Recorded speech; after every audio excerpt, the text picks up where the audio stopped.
SmartTech's WebEx today on securing your hybrid workforce. For those who don't know us yet, we are SmartTech 247. SmartTech 247 is a multi-award winning managed detection and response company and a market leader in cybersecurity operations. We're trusted globally by organizations as we combine threat intelligence with managed detection and response in order to provide actionable insights, 247 threat detection, investigation and response. Our service is geared towards proactive protection. And we achieve this by utilizing the latest cloud and big data analytics and machine learning, along with our industry-leading incident response teams. We are ISO 27001 and ISO 9001 accredited, CREST and Cyber Security Essentials certified. There's several locations where we're based. We're based in Cork in Ireland, London, we've got offices in Poland, in Krakow, Romania and Bucharest. We've actually got a new office in Bucharest as well, and also in New York City. So a bit of an overview, just a bit of a welcome from myself, an introduction. We'll go over some concepts and some threats within the industry. We'll talk about some industry best practices and some challenges. We'll then do a bit of a wrap up, do a bit of a Q&A if sort of time dependent. I'm sort of worried about the time. We'll try to get this within about sort of 30-minute periods. And if you can please just leave your questions to the end. Technical rating for this is quite low, so it should be understandable by all the audience. So we're going to go over a few different topics. We're going to talk about what exactly a hybrid workforce is. We'll go over the facts and figures surrounding the cyber threat landscape in 2021. Talk about securing your first line of defense and exactly what that is. Talk about some best practices for effective cybersecurity awareness training. Talk about adopting a zero trust methodology. And now I just want to give you an introduction about myself. So I have a slightly unconventional route into cybersecurity operations, actually coming from a non-technical military background. I served 10 years in the Royal Marine Commandos, which is the UK's elite amphibious light infantry unit attached to the Royal Navy. And throughout my career, I deployed on Kinetic's Joint Special Forces operations, where I initially began to develop an interest in how we can utilize new technology. That interest then developed into skills, and I moved into the closest thing I could to get into a sort of a cyber wing within the military. And I was lucky enough to be one of the first ever courses in the UK military had in 2017, and ended up being invited to the opening of the Defence Cyber School at the Defence Academy in Shrivenham. However, my days in the military were numbered, so naturally I left and I moved into IT security consultancy in 2018. And now I manage security operations teams for S&P 500 companies across the automotive, manufacturing and technology industries verticals. I joined SmartTech recently this year as a security operations lead, where I'm lucky enough to work with a fantastic team of technical specialists on everyday dynamic and complex projects. Really enjoy it, it's great. So the hybrid work model. So as a bit of a background for you, sort of working at home was considered relatively unique over the past decade. But even before the pandemic struck, remote working was still seeing an increase in popularity. Remote work has been growing steadily across different, spectrum of industries over years. However, employees still considered working from a centralized office space to be the default across all industry verticals. Then the pandemic hit. With the outbreak of the coronavirus pandemic, public health forced offices across the world to close the doors and employees to work remotely. The impact of COVID was felt by businesses all around the world. The remote work statistics from a recent survey showed that nearly half of the US workforce, I think it was 56.8% actually to be exact, were working fully remotely at least part of the time. Faced with uncertainty and volatile operational guidance, employees felt vulnerable. If their company couldn't survive, what did that mean for them? Not only that, but COVID produced a series of distressful situations where stakeholders sought additional information and resources to help build their confidence. The situation to maximize value and executing a formal path back to normal operations came in the form of a hybrid work model, something previously considered unconventional and unworkable on a large scale. But according to remote work statistics in 2020, US employees collectively saved north of 30 billion or more a day from switching to remote work during the lockdown period. It wasn't just a success from a corporate standpoint either. Employees felt safe, supported, and engaged with their company's decisions. And that support was felt throughout the majority of the workforce, all the way down to the end customer. Remote work has increased from 3.9 million in 2015 to 19.5 million people in the US alone as of February 2020. That's nearly 20 million US workers estimated to be working remotely 100% of the time. And by 2025, this number is expected to grow to 36.2 million in just 5 years. That's an additional equivalent remote workforce of the entire population of Moscow and Sydney combined. The hybrid work model is essentially set to become the default working arrangement for global workforces.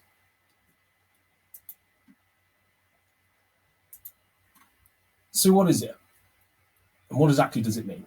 A hybrid work model is effectively a blended work environment between the office and the home, where an employee has the option to connect to the office from their home via the internet. It offers greater flexibility, including those employees who might not want to visit a standalone location to reach successful business objectives collectively. It opens up options with availability for employment outside that commuting bubble. That flexibility then drives employees unrestricted access to a broader range of global talent, enabling that business to then gain an advantage over others who rely on the immediate pool of commutable candidates. It's about adapting to how teams work best and creating experiences that reach everyone. This enhanced inclusion is a positive effect for both the employees and the businesses. Effectively, if you're happy, your business is happy. The main benefits of the remote work and the hybrid model include more family time. It's considered less stressful by a vast amount of people. It's more environmentally friendly. It's sort of no commute and sitting around sort of idle traffic. And it delivers flexibility and the flexibility in the work schedule that works around your home and personal commitments. Its legacy network security is inherently insecure, with overly complex and outdated technical mechanisms offering a large attack surface. The hybrid model offers a unique change to how we are accessing corporate resources and information, with security at the heart of its design. If there is one thing that's been proven over the past 18 months to 2 years, is that this not only works, but is unanimously successful for both the business and the employee. Today, 64% of workers agree that remote work flexibility affects the future at their company. Therefore, it's essential for organizations to balance their business strategy with employee preferences for where and how they want to work.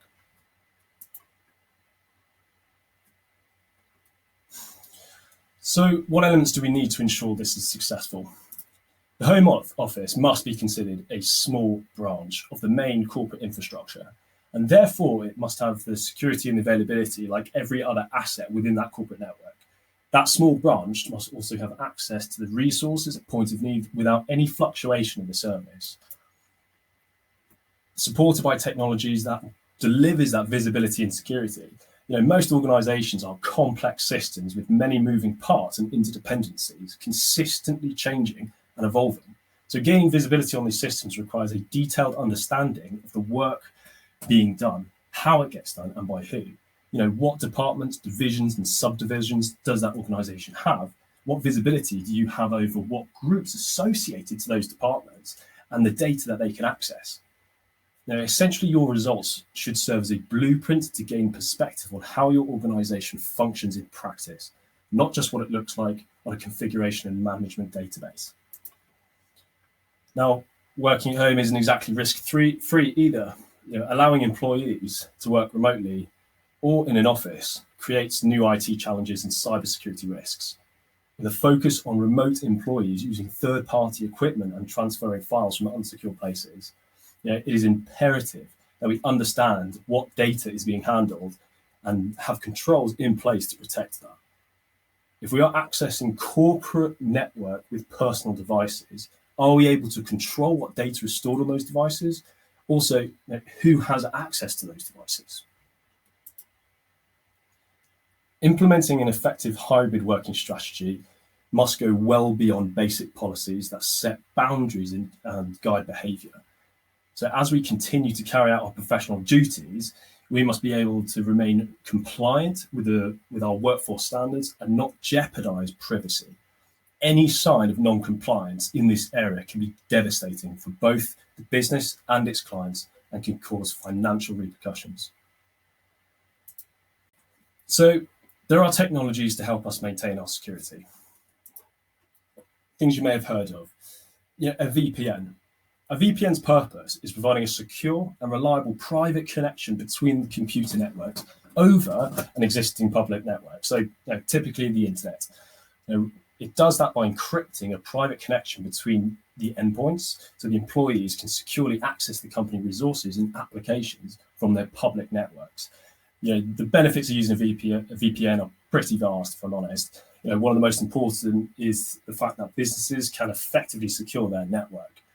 If you use a VPN, it can stop people, software and web browsers from gaining access to your connection by utilizing encryption. Keeps your information that you transmit and receive secure and anonymous. As an example, hackers can use a variety of methods to intercept sensitive information you enter on websites. Using that information, they can try to impersonate you, gain access to your bank account, credit card information, customer data, or whatever that might be. With a VPN encryption in place, this makes all of your communication, so effectively the data traversing the public network, look completely unreadable, just garbled text and characters. And if an intruder attempted to capture that data and was successful, they wouldn't be able to read or use that data in any way. And from a corporate standpoint, VPNs offer easy scalability. As your business grows, it should be able to extend its VPN services to handle that growth without replacing the need for an additional VPN technology. One of the weakest security links for organizations is the end user device. Effectively the pandemic magnifying the security challenge with a mass rise in unmanaged personal devices being used to accommodate for business continuity.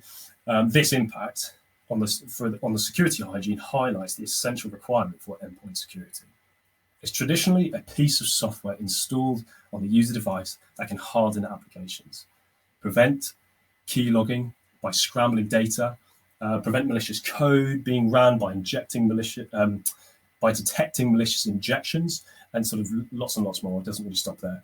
Effectively, the goal of it is to of the endpoint security is to prevent the compromise and exploitation of that particular device that it's installed on. If malicious events were detected on your system, the company's security team would then be alerted, and an investigation would follow in order to remediate that end user device. Another technology which is absolutely amazing is multi-factor authentication. By requiring a second form of authentication, multi-factor authentication is a best defense to strengthen access security. If a user or application tries to access internal or protected resources, they will need to successfully present two or more pieces of evidence to an authentication mechanism. That power of MFA on a security level is incredible. Microsoft recently reported that 99% of account hacks are blocked by using multi-factor authentication. Yet surprisingly, 97% of Office 365 users don't even use multi-factor authentication. This is a secure, non-technical and cost-effective solution for any organization. We highly recommend you have this in place. So let's talk about some threat developments, top techniques used, and threat groups and global targets. So like us, cyber criminals are on their own digital transformation journey. Connecting with IoT devices, bring your own device trends and cloud initiatives have given them new ways to infiltrate an organization by changing that attack surface. While financial motivations have essentially remained the same for pretty much decades, their methods have significantly evolved over the years. For example, phishing attacks have progressed from crafty personal emails to attacks that hijack business conversations to target business SaaS applications.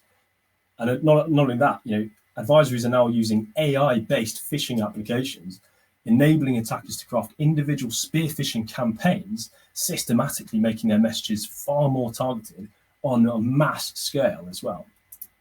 Ransomware, it's not only encrypting and holding files in exchange for money, threat groups are now actively punishing victims who fail to pay in a timely manner by exposing data on social media platforms in order to not just financially bleed organizations, but embarrass them about their actions to their world.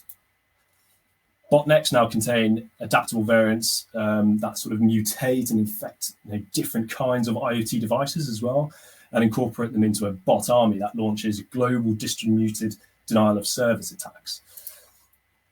Malicious exploits now often include cryptocurrency miners as a fail-safe in order to gain a reward for their attack. This is malware that it effectively exploits a computer's processing power to create valuable cryptocurrency at your financial expense. And DDoS attacks can now bombard victims with terabytes of traffic per second, with the intention to cause a failover and bring down a hosted service from operation. So I'll talk about phishing. Phishing attacks remain the largest cyber threat in 2021. This accounts to almost 30% of all attacks worldwide in the past 12 months. And this is because of its ease and its previous success rate. Phishing is based on social engineering via email, essentially tricking a user to perform an action on an attacker's behalf, such as clicking on a malicious link embedded into an email designed to look like legitimate everyday email traffic.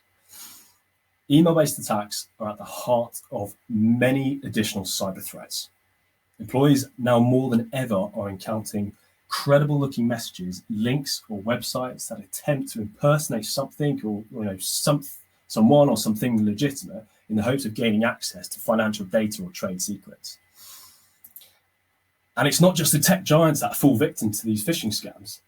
So it's not just everybody. Even the tech giants fall victim to these. Facebook and Google together were scammed out of more than $100 million in 2 years between 2013 and 2015 through an elaborate fake invoice scam by a Lithuanian hacker, effectively impersonating a large Asian-based manufacturer as a vendor. They fell for it. Another example, in 2016, Krillian Bank in Belgium lost, I think, over $75 million, approximately 70 million euros, in a CEO fraud attack that was only discovered during an internal audit. The identities of the attackers, by the way, are still unknown. And as another example, at almost the exact same time, an Australian aerospace manufacturer lost $61 million in an attack utilizing the exact same tactic. The hacker posed as the CEO and sent phishing emails to entry-level accounting employees who transferred funds to an account for fake projects. So, email-based attacks, they have global reach. This attack doesn't require a high level of sophistication. And because phishing is at the center of most cyber attacks, it can originate from anywhere in the world. And with an abundance of social media data freely available, an attacker is easily able to target individuals by acquiring intelligence with little or no skill. Information is often freely given out, mainly by the user themselves, and then is weaponized against the user of an organization in a bespoke email threat campaign. Attacks can include a wide spectrum of payloads designed around the attacker's objectives. And in last year's FBI Internet Crime Report, email fraud and business email compromise accounted for 44% of all reported financial losses due to cyber attack. However, business email compromise only attributes to 1.4% of the attack surface. These attacks cost companies billions of dollars and are consistently evolving. This highlights how powerful these attacks can be for organizations. So there are some main threat actors I'd like to mention in this presentation. The first is TA570. They are named by proof points and are believed to have been around since about 2018 through malware usage, malware delivery techniques, spam email creation techniques, and other TTPs. They attempt to deliver and install Qbot and then deploy ransomware. This Qbot is primarily a banking Trojan. However, we've seen an increase of Qbot being utilized globally to act as an installer as well for ransomware and other malicious software. They've got a really broad targeting range from this particular actor to geographies in North America. So we've got USA and Canada to centralized Europe. In terms of delivery, after an initial email compromise, the group listens silently, intercepting communication between the parties. And when an attack is launched, the attacker typically injects malicious attachments or URLs as replies to legitimate conversations. And this is known as thread hijacking. Our observations show large volumes of email messages that contained MS Word attachments with downloaded macros or URLs leading to similar macro-laden Word documents or VB script. Utilizing two main sources of malware. So we have Zloader, which is effectively a new variant of the Zeus banking malware. You may have heard of that in the past. That is a form of malicious software that targets Microsoft Windows operating systems and is used to steal financial data. It's not new, it's been around since about 2016, but it shows consistent adaptations. And we've got Qbot. Qbot, when deployed, connects to a remote server, allowing an attacker to access the infected system. It is then used to steal information, including banking and financial information, as well as sort of logging keystrokes, enabling them to steal sort of usernames and passwords and sell for sort of secondary attacks. Another actor I'd like to talk about is Fin7. Okay, Fin7, aka Carbon, the teleport crew. They're a Russian-based criminal advanced persistent threat group that have primarily targeted the US since about the mid 2015. They're financially motivated and they attempt to infect individuals and pivot to retarget with valuable information. We see another broad range of targeting from this particular actor, from global financial institutions, hospitality, supply chain, and corporate HR departments. So they're quite consistent in the attempts to deliver malicious payloads via email campaigns again. They're known for actually building a rapport with the potential victims by first exchanging emails without any malicious content. And common tactics previously seen show a two-stage exploitation chain. In the first stage, the emails contain Microsoft Word documents attached, or URLs linking to a Microsoft Word document that are then laced with macros with a Packer object. In the second stage, a payload, often a VB script or a JScript backdoor, so not to be confused with JavaScript, that performs reconnaissance on the infected machine. The infected machines then receive additional PowerShell and executable payloads. They're using three main types of malware: Carbon, Cobalt Strike, and PowerShell. Carbon is similar to what we mentioned before, which is similar to Zloader, which is a banking Trojan targeting Windows operating systems. They're targeting customers in Russia, USA, Germany, China, and Ukraine. Cobalt Strike shellcode is also used, and DLL, Cobalt Strike DLLs executed via PowerShell. Cobalt Strike is a penetration testing tool used to simulate network attacks and test network defenses in order to detect vulnerabilities. But the tool has been heavily, because you can just go and get this, the tool has been criticized heavily due to its use by cyber criminals with the ability to deploy ransomware, surveil target computers and network, and download confidential data from target system. It's been attributed to nearly 15% of the malicious command and control servers deployed in 2020. Next is PowerShell scripts. So it's a popular technique due to the fact it's hard to detect on the system. It exists exclusively as a computer memory-based artifact in RAM. So the attack is based on what we call fileless malware, meaning it doesn't write any part of its activity to the computer's hard drive. This type of malware is designed to work in memory. So as soon as the system is reboots, the evidence is gone. So since 2005, 34 countries are suspected of sponsoring cyber operations. China, Russia, Iran, North Korea have historically sponsored nearly 80% of all suspected cyber threat operations. And in 2019, there are a total of 76 cyber threat campaigns that were mostly being acts of espionage. By tracking global emerging threats and the indicators used, we can attribute them to source countries. So this chart breaks down the top threat countries within the cyber threat landscape over the past 12 months. Clearly, our main source of cyber threats is sourced from China. In the last year, 27 large-scale cyber threat operations have been sponsored by China, including mass cyber espionage attack against Hong Kong citizens with iPhones by the Chinese threat actor known as Lotus Blossom. In that particular attack, they effectively used watering holes on fake news sites to deploy iOS exploits against Hong Kong citizens.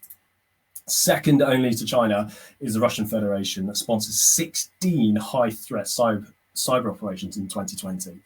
This includes the attack on an unnamed US federal government agency where Russian hackers utilized malware in an operation that successfully stole a large quantity of classified data.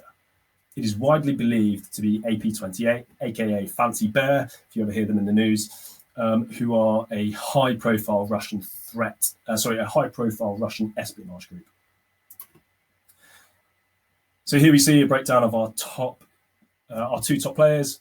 What we've noticed is there seems to be a strategical difference in who Russia and China are targeting. China are mainly attacking effectively the United States and other Asian nations closer to home that threaten China's economy.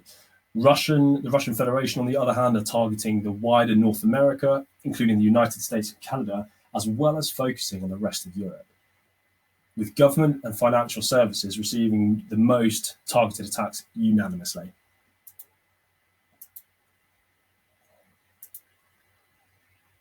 So, securing your first line of defense, turning a weakness into strength. Over the past 18 months, cyber criminals are becoming more in tune with the fact that users of a company networks can be the weak link in the security infrastructure. Because of this and the hybrid work environment, employees should be considered the first line of defense, not the weakest. With access to data and a change in traditional security mechanisms, users have the power to identify threats before the attack might even be launched. Secure web gateways, antivirus tools, malware scanners, spam quarantines, and other technologies do help filter out that malicious content quite well and defend against the growing variety of threats. But technology alone cannot stop humans from clicking on the wrong links. Threats are consistently evolving. A single ransomware infection in 2018 cost the city of Atlanta nearly $3 million, affecting 6 million people. This was one of the largest scale breaches of security for a major American city. And after an investigation, it was concluded that this could have been prevented by user training, where there was little put in place. Most organizations acknowledge the issue of end-user vulnerability and make some effort to educate employees in the basics of prudent data handling and online behavior. The users who understand the threat and know the warning signs have had the ability to disarm their attackers and protect their organizations from harm.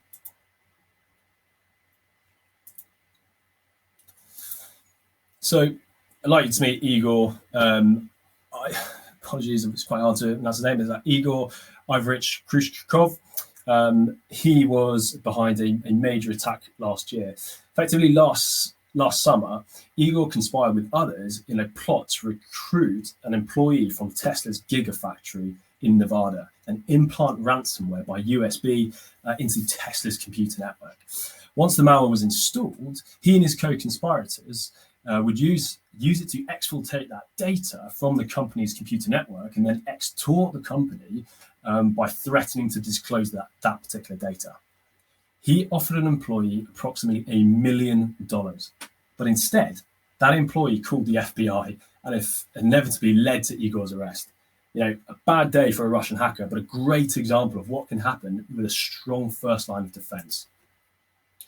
Employees should be empowered to make those choices and spot threats to protect their organization. And one of the key aspects we can do that and enable that strength lies in the cybersecurity awareness program.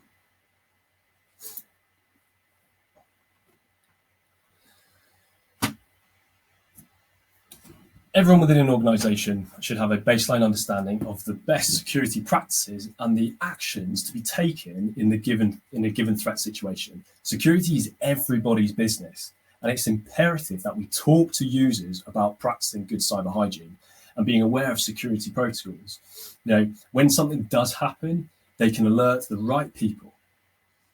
Cyber safety programs, are one of the best human resources, and we should practice these to protect our organizations. They should be included, at a minimum in employee onboarding and are needed as ongoing training awareness programs.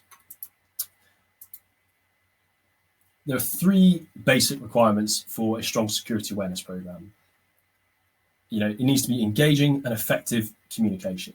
Sending out a printout or an email is just simply not enough. Videos play a vital role in this, but they must be of high quality and topical. They must be concise and memorable. Is that information being retained? A brief before and after quiz might help sort of answer that. Quiz results are not only valuable for the training organizations, but they also let employees themselves know how they are doing. And also evolving, just as cyber threat defense strategies must continuously adapt within the business, security awareness training must stay relevant and should be consistently sort of undertaken at multiple points throughout the year. A basic cyber strategy awareness program should teach mindset. Things like being skeptical of emails, web pages, or social media posts that appear to be even remotely suspicious. Make an offer that is sort of too good to be true or contains strange information.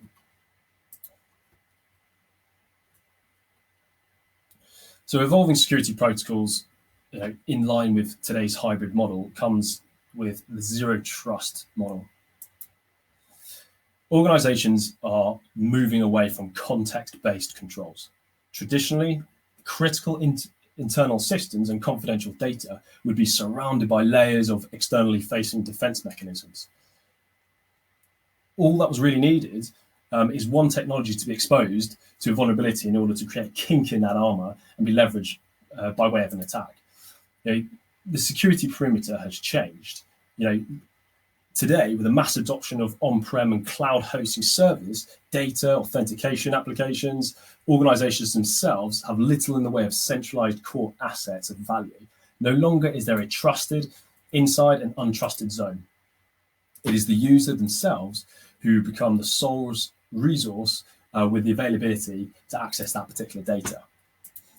The zero trust approach puts identities at the core of your security, and it works in principle of continuous access evaluation. Trust is no longer an attribute of location, such as sort of inside a network.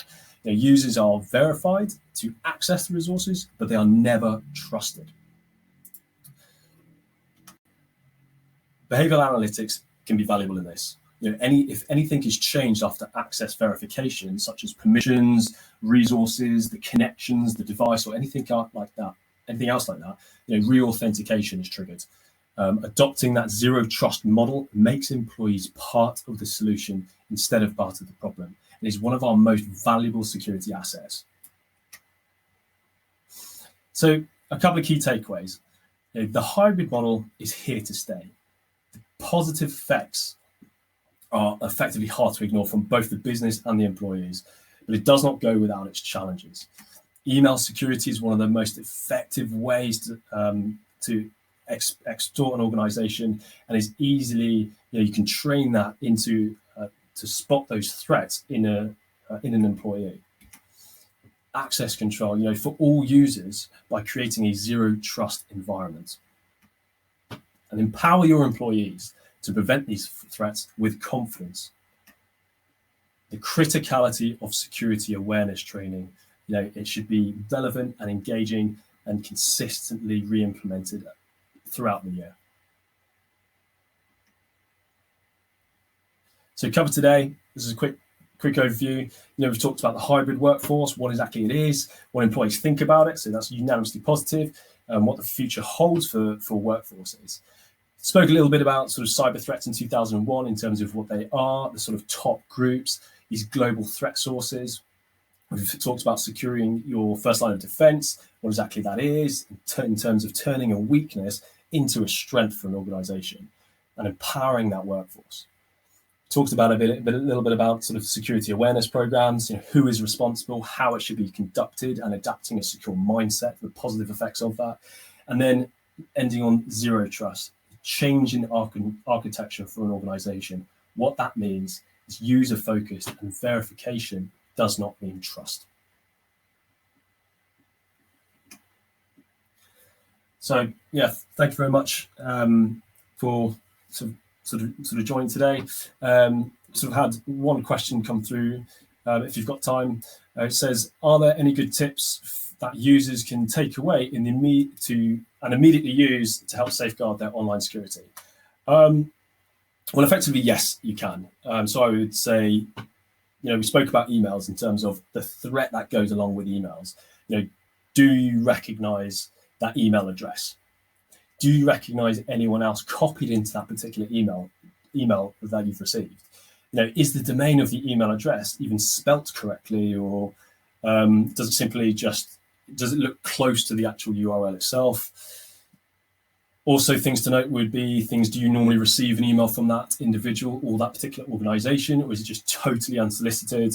And even, does the subject line make sense? Is it topical to something that you've actually been speaking about within your teams?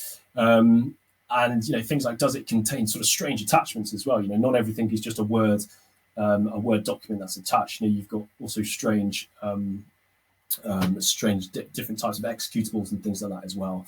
And are there embedded links sent from external users? These are sort of big sort of red flags that you should always just double check. Only effectively go through and look at that email or open that attachment or click on that link if you know who sent that to you, if you know why it's been sent to you, and you know that that communication thread is safe. Another thing I would mention is US flash drives. Okay, so never use USB flash drives from unknown sources. USBs are a very common source from launching attacks.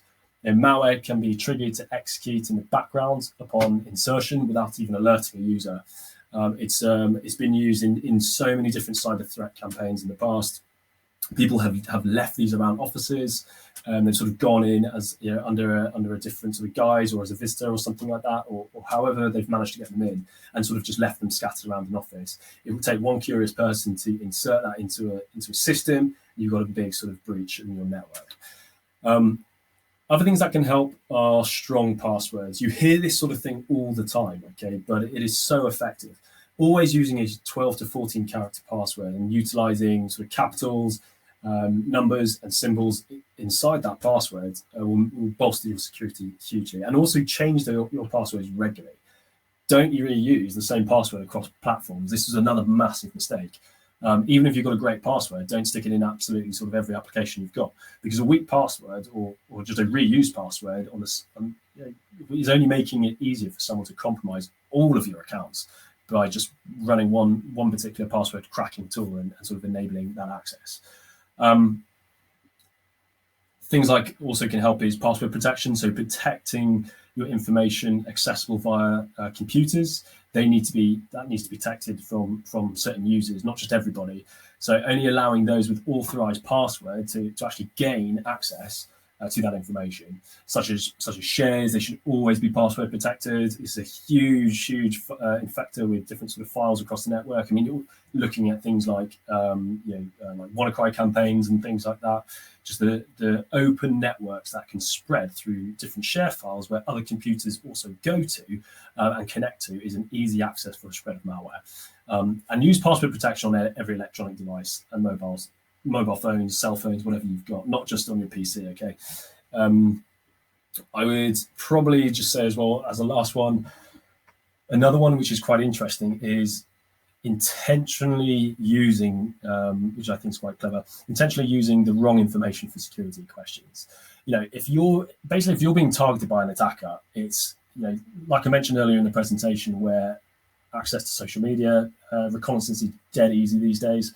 It is likely that they have performed a prior reconnaissance operation on your social media.